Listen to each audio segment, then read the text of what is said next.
Hello বন্ধুরা, আশা করি সবাই ভালো আছেন। তো আজকে যে বিষয়টা নিয়ে কথা বলবো সেটা হচ্ছে আকিজ বিড়ির যে হিসাব রক্ষক ডিপো পদে নিয়োগ দেওয়া হচ্ছে বিভিন্ন সময় ওয়ার্ক ইন ইন্টারভিউ। এটাই তো এটা প্রায় মাস 2-3 পরে এর নিয়োগ চলে। এটা সাধারণত 8 দিন ওয়েলফেয়ারে হাসপাতালে নিয়ে থাকে এরা। তো 8 দিনও হচ্ছে আকিজ গ্রুপের একটি প্রতিষ্ঠান। 8 দিনের ভিতরে আপনার হাসপাতাল আছে, ওদের একটা নিজস্ব এনজিও আছে।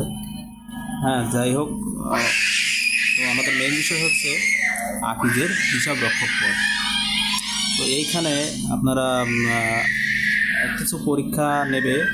50 মার্কের একটি পরীক্ষা হয়, আর আপনাদের এলাকার নাম, আপনার শ্বশুরবাড়ির এলাকার নাম, এগুলো ফর্ম পূরণ করে একটা পরীক্ষা হয়। পরীক্ষাটা খুবই সহজ হয়, টুকটাক সবাই পারবেন।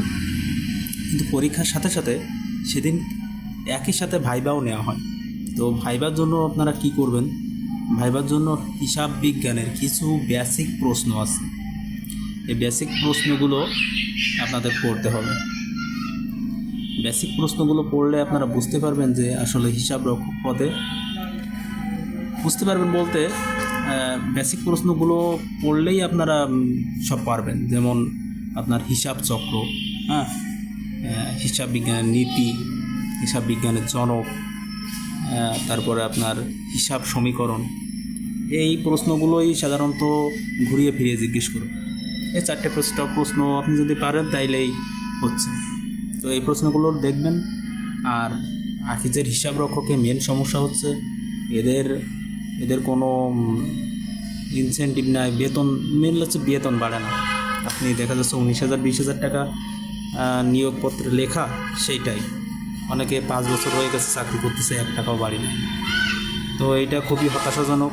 কোনো কোনো ধরনের পদোন্নতি নাই এখানে। তো যারা যাবেন তাদের যদি ব্যাকআপ কোনো ইনকামের ব্যবস্থা না থাকে তাহলে আমি সাজেস্ট করব এটাই যাওয়ার দরকার নেই। কারণ 19,000 টাকায় একটা ফ্যামিলি নিয়ে থাকা অনেক সময় খুবই কষ্টের ব্যাপার হয়ে যায়। আর কাজ শেষ করতে করতে আপনার সকাল 7টায় আপনার আসতে হবে অফিসে। কাজ শেষ করতে করতে প্রায় 11টা বেজে যায়। শুক্রবার ছুটি আছে। আর এদের সফটওয়্যারগুলো খুবই স্লো। হ্যাঁ, আর প্রতিটা লেনদেনের আপনার পাই টু পাই হিসাব রাখতে হবে।